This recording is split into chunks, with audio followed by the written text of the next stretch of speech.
Bismillahirrahmanirrahim. Assalamualaikum warahmatullahi wabarakatuh. Alhamdulillahirabbil alamin, wassalatu wassalamu ala sayidina Muhammadin asyrafil mursalin wa ala alihi wa sahbihi ajmain, amma ba'du. Sahabat-sahabat Aswaja, seluruh nahdiyin, para subscriber, para penonton semuanya tanpa terkecuali, baik yang setuju ataupun tidak setuju dengan apa yang akan saya sampaikan ini, saya tak lupa untuk mendoakan semuanya. Semoga Allah subhanahu wa ta'ala senantiasa memberikan rahmatnya, taufiknya, hidayahnya, maufirahnya, memberikan kelancaran rezeki dan kesehatan kepada kita semua. Amin Allahumma amin. Kini ramai-ramainya untuk dilaksanakannya tes DNA terhadap para Habib keturunan Ba'alwi, untuk membuktikan apakah benar beliau-beliau itu adalah keturunan dari Rasulullah Shallallahu Alaihi Wasallam. Karena berdasarkan riset dan pidato Kiai Haji Imaduddin itu, bahwa nasab Ba'alwi ini terputus di Ubaidillah itu karena tidak terkonfirmasi sebagai putra Imam Ahmad Al-Muhajir. Dari inilah nasab mereka itu adalah nasab yang maudhu, nasab yang batil, ghairu sahih. Maka untuk membuktikannya perlu dilakukan tes DNA. Bagaimana pandangan hukum fikih tentang tes DNA ini? Kita harus tahu dulu DNA dalam hukum fikih ini dimasukkan ke apa. Karena penetapan nasab, cara menetapkan nasab di ulama nasab ataupun ulama fikih itu kan sudah jelas. Pernah saya jelaskan bahwa itu ada 7 dari cara penetapan nasab, sudah berhasil dengan salah satunya, tidak harus semuanya. Yang paling mendekati terhadap proses tes DNA ini ada 2, yaitu al-bayyinah dan al-qiyafah. Al-bayyinah ini adalah pembuktian. Kemudian qiyafah ini adalah sebagaimana membuat sampel kemiripan antara anak dan orang tuanya. Itu namanya qiyafah, sebagaimana pernah terjadi pada zaman Rasulullah Sallallahu Alaihi Wasallam. Nah, kalau al-bayyinah sebagaimana yang pernah diulas oleh Guzaini itu, bayyinah ini adalah syahadah, penyaksian, bukan bayyinah tes DNA. Berarti arahnya adalah ke qiyafah, karena qiyafah itu lebih mirip. Kenapa lebih mirip? Karena melihat kemiripan yang ada pada orang tua dengan anaknya. Ini sama dengan DNA. Kalau kita melihat di dalam kitab Taghayyurul Fatwa ini, fil fiqhil islami, yang dicetak di DKI, cetakan DKI ini masuknya arahnya adalah ke qiyafah DNA itu. Bisa diperhatikan ibarat ini, annal basmata al-warathiyata maqisatun alal qiyafah. Basmah warisiyah ini adalah DNA. Jadi menentukan nasab dengan DNA itu maqisatun alal qiyafah, dikiaskan terhadap qiyafah. Maka fata'khudhu hukmaha, basmah warisiyah itu hukum-hukumnya disamakan mengambil dari hukum qiyafah. Apa yang ditetapkan di dalam qiyafah, syaratnya qiyafah juga ditentukan dalam syaratnya DNA itu. Kita bisa melihat syarat-syarat qiyafah di dalam kitab Takmilatul Majmu' ini, syarah Muhadzab. Yang pertama, syaratnya itu harus Islam. Dokternya, tenaga medisnya itu harus Islam. Artinya kalau qiyafah, qaifnya itu harus Islam. Kenapa harus Islam? Li'anna amrul qiyafah mabniun alal fasli fil munaza'at.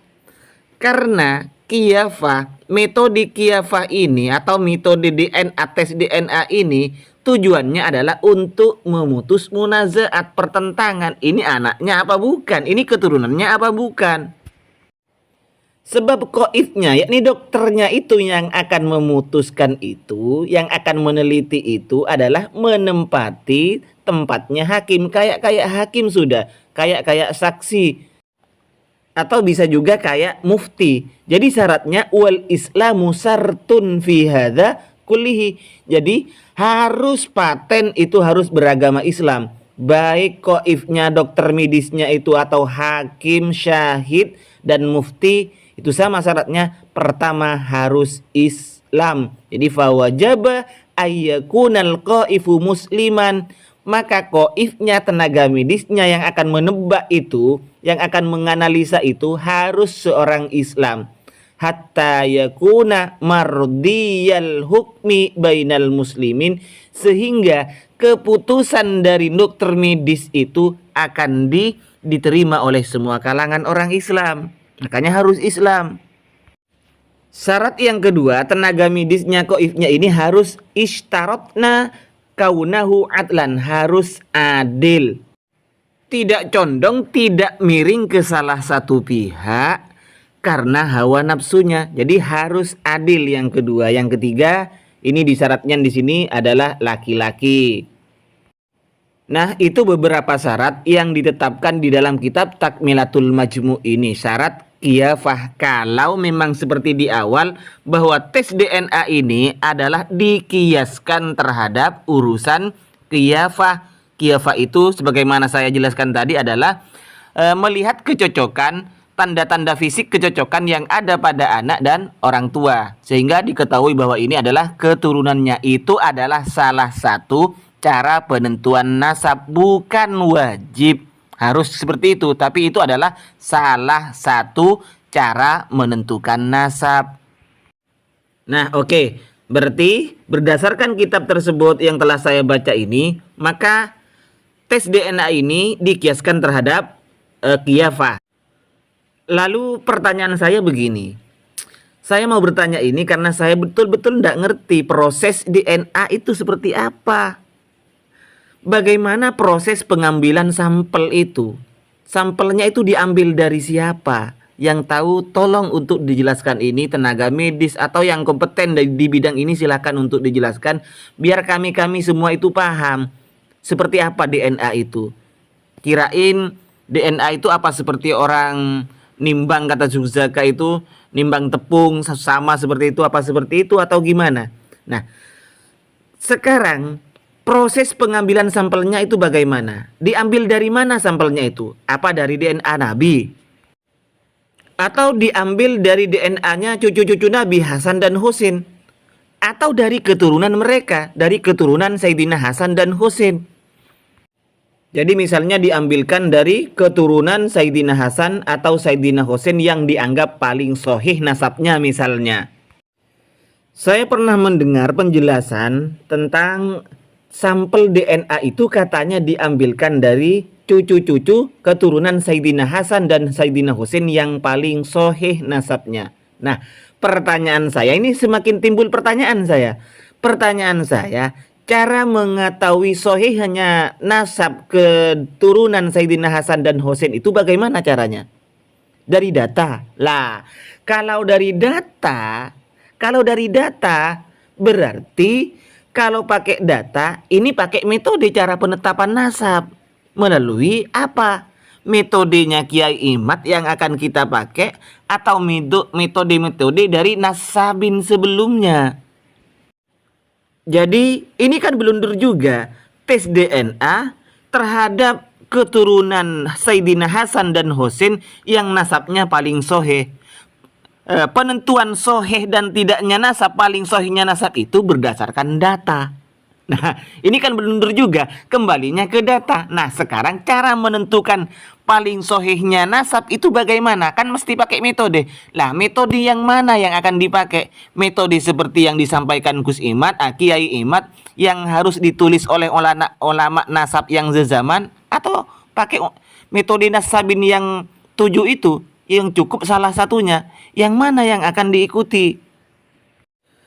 Kemudian keiskalan saya, akurasi dari tes DNA itu berapa generasi? Kalau semuanya bisa, tidak ada batasan generasinya. Ini kan saya tanya, saya tidak tahu. Kalau tidak ada batasan generasinya, apa bisa kita dites DNA kita dengan Nabi Adam misalnya? Jangan-jangan kita itu DNA-nya tidak cocok sama DNA Nabi Adam. Saya lihat di YouTube itu ada rambut Nabi, darah Nabi, gigi Nabi itu kayaknya ada di museum itu, museum di Turki kayaknya kalau tidak keliru. Kalau rambut Nabi sering saya lihat ada beberapa orang dari Habib-Habib di Yaman itu kadang membawa rambut Nabi katanya itu. Nah, apakah di rambut tersebut, di rambut Nabi, darah Nabi, gigi Nabi itu apakah masih aktif untuk dites DNA? Dengan jarak berapa sudah? 1400 tahun lebih sudah, apakah masih bisa untuk dites DNA itu? Dan ini yang perlu dijelaskan dulu. Perlu dijelaskan terhadap kita-kita semua yang awam tentang DNA ini, biar tidak langsung tes DNA seperti itu, biar tidak seperti orang yang menimbang tepung. Langsung ditimbang 1 kilo, ditepungnya sekian, langsung bisa ketahuan, oh 1 kilo hasilnya.